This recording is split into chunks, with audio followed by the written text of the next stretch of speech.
Welcome back, guys. We are in day 7, phase 4 of our 6-pack training. Today we're going to be working on some back, we're going to do some triceps, and also we're going to do some functional.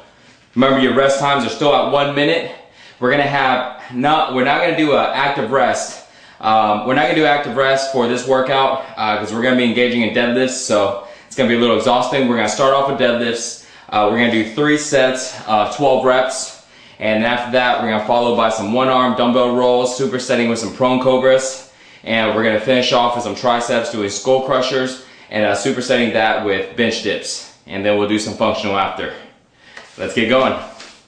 So Dan's going to go ahead and start us off with the deadlifts. Remember, 3 sets of 12 reps.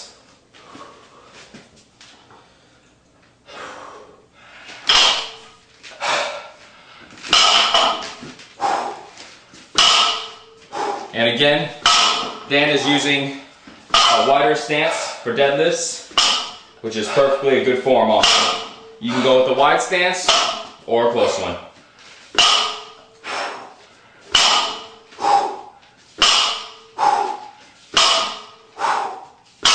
Good thing about deadlifts is it's such a good exercise to go ahead and engage the entire back and builds good thickness and a lot of power in your legs, shoulders, and arms, and grip too.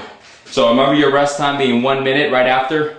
Now we're going to go into one-arm dumbbell rolls, superset that with prone cobras. 4 sets of 8 reps, and prone cobras, we're going for about 10 reps.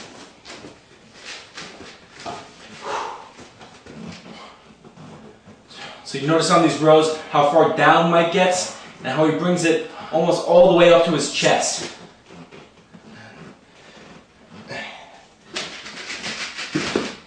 And of course, we're only demonstrating. We like you to go a lot heavier to make sure that 8th rep is very, very challenging to finish.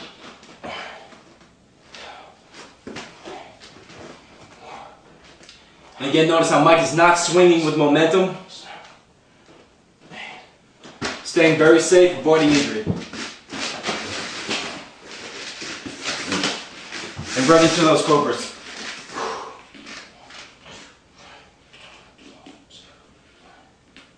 And look how far up Mike gets on the arch in the back. And notice again how his thumbs go up right away when he starts on that.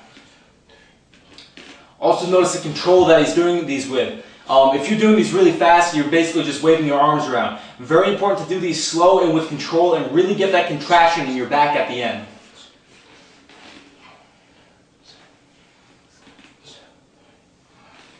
And also notice how he's counting to himself to keep the time. Really important to get that rhythm down, especially in the beginning, because at the end when you're tired, you're not going to really want to keep it unless you really have it internalized first.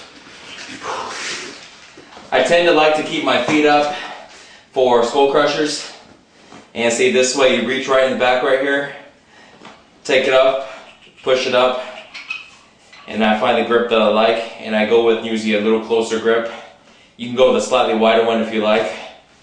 Sometimes I even cross my feet like this.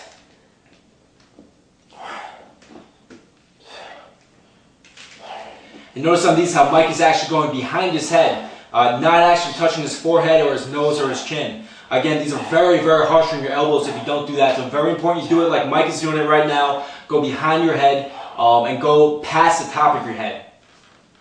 So at this point, you can either go into some close grip too if you like. Most of the time, you'll find that just as long as you use the appropriate weight for your skull crushers, you should be pretty exhausted.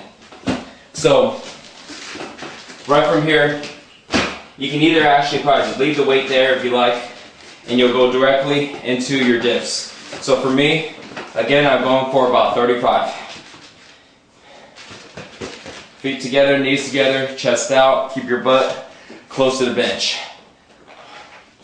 And you see on this form how Mike's lower back is almost touching the bench here. You also see how he's not going too far down. Also notice his wrists, the way that his hands are forward, like with his fingers hanging off the bench.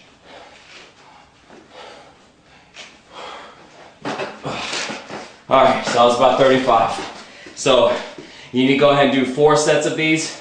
Do do your 1 minute rest now and knock out the other 3. So last thing we're gonna do is our functional. Today our functional exercise is gonna be jumping lunges, and we're gonna go into lying hand heel touches to work on our abs. Okay, ready? Yep. And go.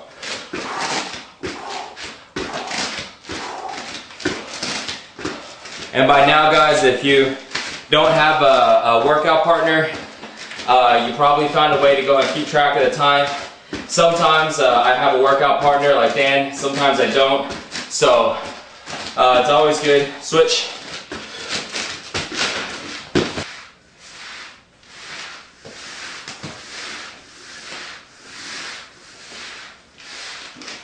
Notice how Dan is keeping his abs contracted and really reaching for his heel.